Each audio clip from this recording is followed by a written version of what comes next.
सरकार कौन पदक्षेप नेबे से बाबद रे मो पाखे तो पूरा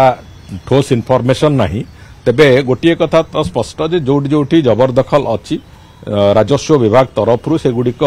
जबरदखल मुक्त करवा राजस्व विभाग हो कि जीए डिपार्टमेंट जो भुवनेश्वर पेरिफेरी जो गुड़िक जीए जगह अच्छी संपूर्ण अवरोध मुक्त करने एक स्पेशल ड्राइव नि भितर से भाया एक योजना होची तेणुक बहुत शीघ्र से बाबद जहाँ पदक्षेप नवा कथा तार कंसर्न विभाग निश्चित भाव में नब और से कौन असुविधा ना और विशेष करके जो जंगल जमी गुड़िक जो अवरोध होती जो गुड़िक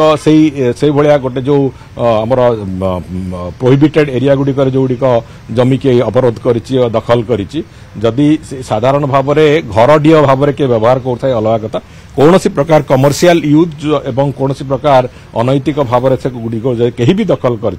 निश्चित भाव में से बाबद एक्शन हम बोली राजस्व मंत्री भी किछ दिन तले विधानसभा कही से दिगरे प्रक्रिया भी सरकार आरंभ कर।